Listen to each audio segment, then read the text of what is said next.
I'm paying your debt. I won't whore for you. I'll freeze first. I mean it. I don't need a whore. I have a silver claim that pays better. But it's isolated. The snow locks the pass. The cold in an 1883 boomtown doesn't just bite. It strips the meat from your bones. Cora owed $400 she didn't have, and the snow was already burying her boots.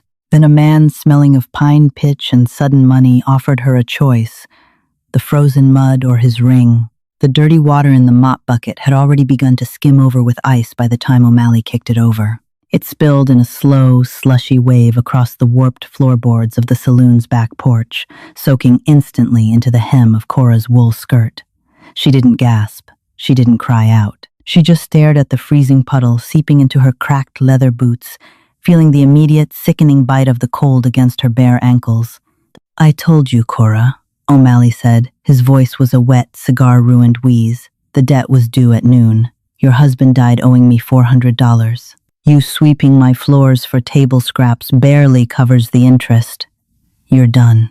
"It's 10 degrees below out here, O'Malley." Cora's voice sounded scraped out. Her throat felt lined with sandpaper. She didn't look up at his face. She looked at his boots. They were polished, dry, and thick. "Then you better start walking fast," he said, turning back toward the heavy oak door.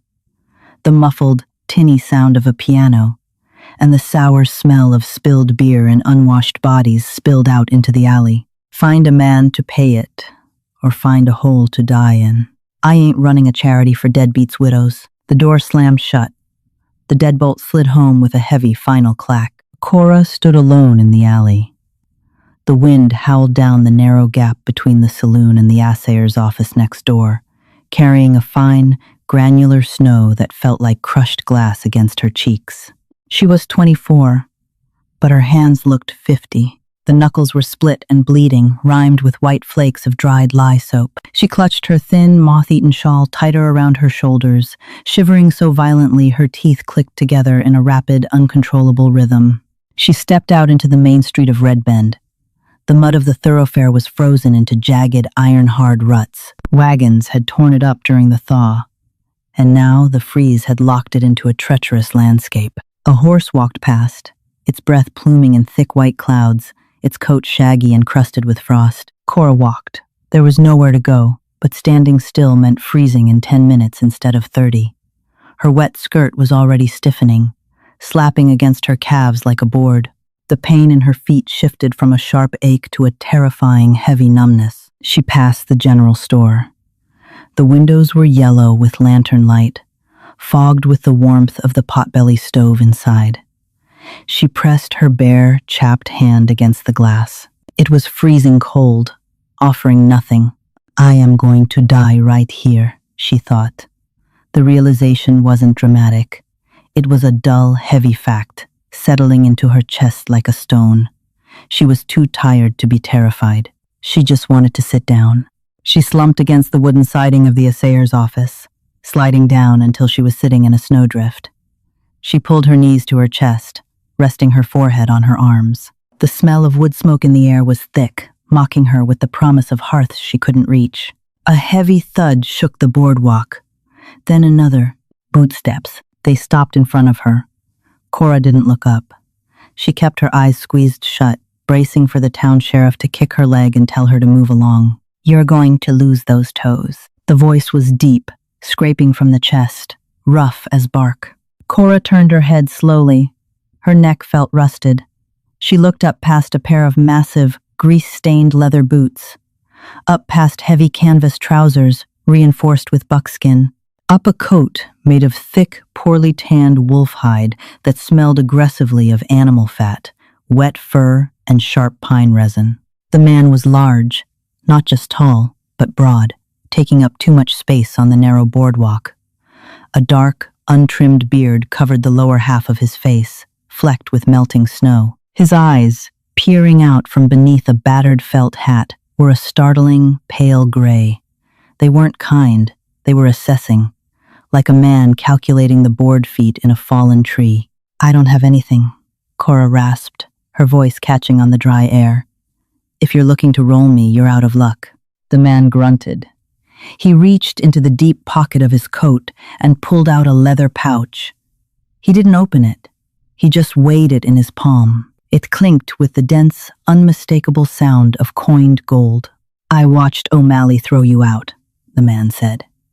"Heard him mention $400. "Good for your ears," Cora snapped, though she was shaking so hard the words came out stuttered. She squeezed her eyes shut. "Leave me alone. Name's Harlan. Harlan Miller." Cora didn't answer. The numbness was creeping up her shins now. It felt almost warm. A deceptive, deadly comfort. "Stand up," Harlan said. "No." A heavy, gloved hand clamped onto her shoulder. He didn't pull her gently. He hauled her to her feet in one fluid motion, dragging her out of the snow. Cora cried out, a pathetic broken sound, as her deadened feet hit the frozen planks. She nearly collapsed, but his grip held her upright. "Walk," he said, "or I drag you. Your choice." He didn't take her to a hotel room. He dragged her into the assayer's office. The heat inside hit Cora like a physical blow. The air smelled of metallic dust, heated iron, and old coffee. She collapsed into a wooden chair near the cast-iron stove, gasping. Harlan didn't ask her if she was all right. He walked over to the assayer, a thin, nervous-looking man with ink-stained fingers. Harlan dropped the leather pouch on the counter. It hit with a heavy thud that made the assayer flinch. "Draft me a banknote," Harlan said, his voice flat. $400, made out to Silas O'Malley. Cora's head snapped up. The sudden movement made the room spin. "What?" Harlan ignored her. He leaned over the counter, watching the assayer nervously count out the gold eagles, testing them on a small iron anvil. Cora stared at the stove. The heat was beginning to penetrate her boots. The numbness was receding, replaced by a violent, searing agony. Blood was forcing its way back into half-frozen capillaries. She bent over, clamping her hands over her boots, biting her lips so hard she tasted copper. Tears sprang to her eyes, blurring the dusty floorboards. Harlan walked back over. He stood over her, casting a massive shadow that blocked the lantern light. He held a crisp piece of paper in his hand. "I'm paying your debt," he said. Cora looked up at him, her chest heaving. She didn't feel relief. She felt a cold, hard spike of suspicion. In a town like Red Bend, men didn't pay a woman's debts out of Christian charity. They bought them. They bought the woman. "I won't whore for you," she said. The words tasted like ash, but she forced them out, keeping her gaze locked on his pale gray eyes. "I'll freeze first. I mean it." Harlan didn't smile, but a muscle feathered in his jaw. "I don't need a whore. I can buy an hour in Denver whenever I want. I live 40 miles up the ridge, up past the tree line. I have a silver claim that pays, and a timber mill that pays better. But it's isolated. The snow locks the pass from November to April." He pulled up a wooden stool, sitting down so he was closer to her eye level. He smelled strongly of unwashed wool and old sweat, but also of clean, sharp mountain air. "I need a wife," he said bluntly. Cora stared at him. A wife. A legal one. On paper, before a judge. "My claim is contested by a mining conglomerate back east. If I die up there, bear, rockfall, winter sickness, the territory reclaims the land. If I have a wife, it goes to her. The conglomerate knows they can't buy it out from under a legal widow without a fight." He paused, rubbing a thick thumb over his bearded jaw. "Besides that, the quiet up there makes a man go half mad. I need someone to tend the stove while I'm in the mines. Someone to salt the meat. So you're buying a servant." "I'm buying a partner who won't quit when the pipes freeze," Harlan corrected. "I brought 2 women up there over the last 3 years. Both packed up and walked back down the mountain before the first snow. Said the isolation was like being buried alive. They wanted town life. They wanted neighbors." He leaned forward, resting his forearms on his knees. His hands were massive, the knuckles scarred. She noticed the top half of his left pinky finger was missing. The stump healed into a smooth nub of white tissue. "You don't have anything down here," Harlan said, his voice dropping a register, losing its bark and settling into a gravelly truth. "You're a dead man's widow, scrubbing floors, getting thrown out in the ice. You know what rock bottom feels like. You won't run from the quiet, because the quiet is better than O'Malley. Cora's feet throbbed in excruciating rhythm with her heartbeat. The pain was making her nauseous. She looked at the paper in his hand. $400, a fortune, a sum that had kept her shackled to a mop and a bucket for a year, watching her hands turn to raw meat. "What's the catch?" she asked. Her voice was barely a whisper. "Do you drink? Do you hit?" "I drink a glass of whiskey on Sundays," Harlan said flatly. "I don't hit women. I don't hit animals unless they're trying to eat me. You keep the house. You cook. You sleep in my bed. I'll provide the food, the roof, and the heat. I pay O'Malley today, and your slate is clean." He held out the banknote. Cora stared at it. It was just paper, but it was also her life, held between a stranger's thick, dirty fingers. She looked at his face. It was a hard face, weather-beaten, sun-damaged, unsmiling. But it wasn't cruel. It was just pragmatic, like a hammer. She looked down at her sodden, freezing skirt. She thought of the alley, the wind, the feeling of her blood slowing down. Slowly, her hand trembling, Cora reached out. She didn't take the paper. She just touched the back of his massive, rough hand with her cracked fingertips. "All right," she whispered. "I'll marry you." Harlan didn't show triumph. He just nodded once, stood up, and shoved the paper into his coat. "Let's go find the magistrate. Then we buy you a coat. You smell like dirty dishwater, and I ain't smelling that all the way up the mountain." The wagon wasn't a wagon. It was a heavy sled on iron runners, pulled by two massive, shaggy draft horses whose breath plumed like steam engines in the failing light. Cora sat on the wooden bench, swallowed entirely by a buffalo robe Harlan had thrown over her. The robe was heavy, smelling pungently of dust, dried leather, and old campfire smoke. It was the warmest thing she had ever felt. Beneath her new wool coat, bought hastily from the mercantile, along with dry wool socks and heavy men's boots, she was finally, blessedly warm. But the cold had left its mark. Her toes still throbbed with a dull, sickening ache, and exhaustion pulled at her muscles like gravity. The magistrate had been quick, drunk, mostly. He'd slurred through the vows in a dusty office smelling of stale gin. Cora had repeated the words mechanically. To have and to hold. For richer, for poorer. She hadn't looked at Harlan. She had just watched the pen scratch across the marriage certificate. Cora Dunn was gone. She was Cora Miller now. A woman bought for $400 and a warm coat. The sled jerked as the horses hit a steep incline. They had left Red Bend 2 hours ago, and the town was nothing but a memory of yellow dots in the valley below. They were ascending the ridge.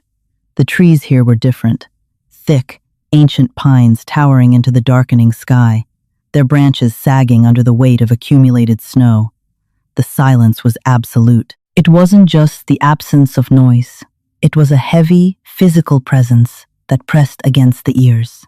The only sounds were the rhythmic crunch of the horses' hooves breaking the snow crust, the squeak of the iron runners, and the creak of the leather harness. Harlan sat beside her, driving the team. He hadn't spoken since they left the tree line. He handled the heavy leather reins with casual ease, his pale eyes tracking the treacherous, snow-covered path. Cora watched him from the corner of her eye. Panic, delayed and cold, was beginning to curdle in her stomach. What have I done? She was miles from civilization, completely at the mercy of a man who could snap her neck with one hand and bury her in a drift where she wouldn't be found until spring.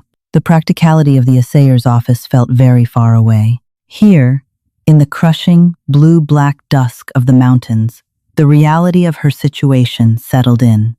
She belonged to him. Harlan reached down, wrapping the reins around the brake lever with one hand. He reached under the bench and pulled out a dented tin canteen. He unscrewed the cap with his teeth and held it out to her. Cora hesitated, then pulled a bare hand from beneath the buffalo robe to take it. The metal was surprisingly warm. "Coffee," Harlan said, his eyes still on the trail. "Drank half of it this morning, but I kept the canteen against the hot brick under the seat. Drink it. You look like a ghost." Cora lifted the tin to her lips. The coffee was tepid, bitter, and tasted heavily of the metallic canteen. but the heat of it sliding down her throat was a shock of comfort. She drank greedily, coughing as some of the grounds hit the back of her throat. "Slow down," he muttered. "You'll puke it back up." She lowered the canteen, wiping her mouth with the back of her sleeve. "How much further?" "Another hour. Trail gets steeper here. The horses will slow down." Cora pulled the robe tighter. "You said you had 2 wives before." "Didn't say wives," Harlan corrected, taking the canteen from her and taking a swig himself. "Said, I brought 2 women up, housekeepers, paid 'em a wage. Neither lasted a month." The silence drove the first one to weeping fits. The second one stole a horse and rode back down in a blizzard, almost froze to death. "Why didn't you just marry one of them?" Harlan looked at her then. In the twilight, his face was all sharp angles and shadows beneath the brim of his hat. "Because they were looking for a rescue. They thought I was going to build a mansion and buy them silk dresses. They wanted the money, not the life. You?" He looked back at the horses. "You just wanted to live. A woman who knows how to survive doesn't complain when the firewood needs chopping." Cora didn't know if she should feel insulted or validated. It was a bleak assessment of her worth. She wasn't chosen for beauty or charm. She was chosen for her capacity to suffer without breaking. The hour stretched into a grueling eternity. The darkness became total, illuminated only by the faint, eerie blue glow of the starlight reflecting off the snowpack. The air grew thinner, colder. Every breath Cora took felt like inhaling sharp needles. Finally, the sled crested a steep rise, the horses blowing hard, their sides heaving. "Whoa," Harlan called out, his voice echoing flatly against the trees. The sled slid to a halt. Cora peered over the edge of the buffalo robe. She had expected a shack, a miserable, drafty lean-to patched with mud and tar paper. Instead, a massive structure loomed in the clearing.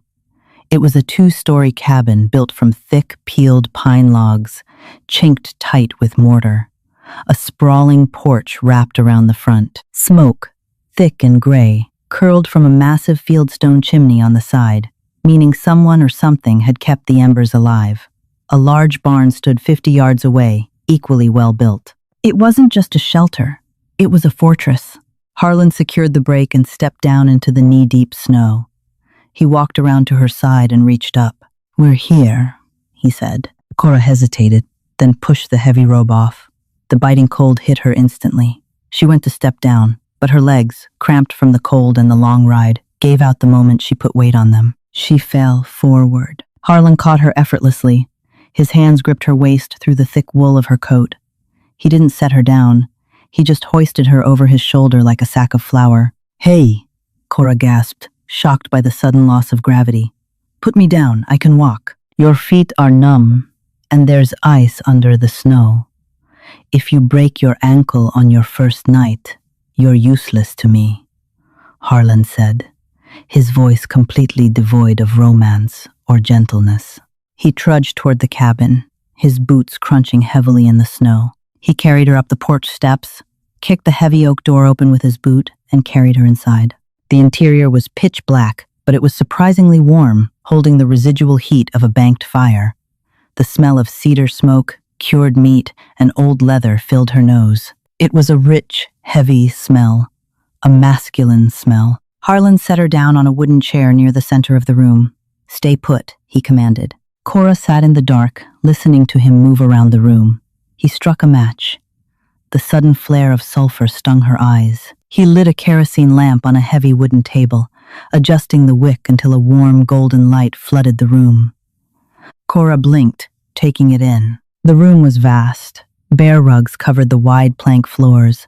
A massive iron stove sat in the corner, radiating heat.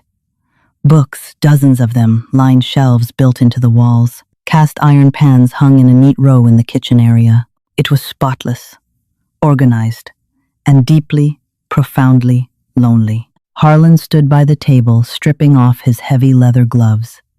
He threw them onto the table, then reached up and pulled off his hat. His dark hair was matted with sweat and snow. He looked at her, standing in the center of his domain. The hard, pragmatic exterior seemed to crack, just for a fraction of a second, revealing a sudden, awkward uncertainty. He was a man used to silence, and now there was a woman in his chair, a wife. "Are you hungry?" he asked, the gruffness returning to cover the slip. Cora looked at him, then down at her new boots, then back to the warmth of the room. She was thousands of dollars away from O'Malley, miles away from the frozen mud, and sitting in the house of a stranger who owned her. She swallowed hard. "Yes." Harlan nodded. "I'll heat the stew, then we talk rules." He turned toward the kitchen. Cora sat still, the heat of the cabin sinking into her frozen bones, bracing herself for whatever the mountain man demanded next. The stew tasted of salt, old venison, and smoke. It was the best thing Cora had ever eaten. She sat at the heavy plank table, holding the wooden spoon with both hands because her fingers still lacked the strength to grip it properly. Harlan sat across from her. He ate with the mechanical, efficient rhythm of a man who viewed food strictly as fuel. He didn't look at her, he looked at the fire. "Rules," Harlan said suddenly, scraping the bottom of his tin bowl. Cora froze, the spoon halfway to her mouth. This was it, the price tag. "I leave before the sun comes up," he said, wiping his mouth with the back of his wrist. "I check the claim, then I'm at the mill, until dark. The fire cannot go out. If the fire dies, the pipes burst. If the pipes burst, we have no water. Keep the stove fed. Wood is stacked on the back porch." Cora nodded slowly. "Keep the fire going. Don't go past the tree line. The snowpack looks solid, but there are ravines 50 feet deep under the crust. You step wrong, you disappear. I won't go looking for you until spring thaw." He stood up, taking his bowl and hers, tossing them into an iron wash basin by the counter. "And don't touch the ledger on my desk.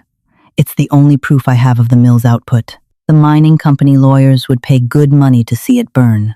"That's it?" Cora asked. Her voice sounded thin in the massive room. Harlan turned back. He looked at her, his pale eyes catching the firelight. "What else were you expecting?" She swallowed hard. "I was a saloon maid, Harlan, not an idiot. Men don't buy women to keep the fire going." Silence stretched between them, heavy and combative. Harlan crossed his arms over his chest. His wolf-hide coat was off now, revealing a faded flannel shirt stretched tight across broad, heavy shoulders. "I bought you," he said, his voice dropping, rough as coarse grit, "'cause I need a wife on paper, and I need a partner in the house. I told you that down in Red Bend. You think I dragged you up a mountain to force myself on you? I think men take what they think they're owed." Harlan stared at her. He didn't look angry. He looked tired, deeply, bone-achingly tired. "The bed is upstairs," he said, turning away. "There are clean quilts in the cedar chest. I sleep down here, by the stove." Cora blinked. "You're sleeping on the floor." "It's my floor," he grunted, reaching for a heavy canvas bedroll tied with leather straps. "Go to sleep, Cora. You look like a stiff breeze would snap you in half." Cora didn't argue. She climbed the steep, narrow stairs to the loft. The bed was massive, built of raw pine, piled high with heavy wool blankets and a patchwork quilt. She didn't take off her clothes. She simply kicked off her stiff new boots and crawled beneath the covers, pulling them up to her chin. She lay awake for a long time. She listened to the wind howling against the log walls, a vicious, lonely sound. She listened to the pop and hiss of the pitch pine in the stove downstairs. She listened to the heavy, rhythmic sound of Harlan breathing in the dark. She expected him to come up the stairs. She lay rigid, waiting for the creak of the floorboards. He never came. The next morning, Cora woke to an empty cabin. The fire was roaring, the cast-iron stovetop radiating a fierce, localized heat. A pot of coffee sat on the edge, keeping warm. Next to it was a plate of hardtack and a slab of salted pork. She stood up, her joints popping. Her body ached in places she didn't know could hurt. The deep freeze in Red Bend had left her muscles feeling bruised, her skin tight and dry. She walked over to the window. The world outside was a blinding, brilliant white. The snow was untouched, sparkling under a harsh, high-altitude sun. The silence was absolute. No wagons. No drunk miners shouting in the mud. No O'Malley. Cora ate. Then she looked around the cabin. It was tidy, but it held the accumulated grime of a man living alone. Ash on the hearth. Grease splatters behind the stove. Mud tracked across the bare rugs. She found a tin bucket, a stiff bristled brush, and a bar of yellow lye soap. She rolled up her sleeves. The water in the kettle was near boiling. She poured it into the bucket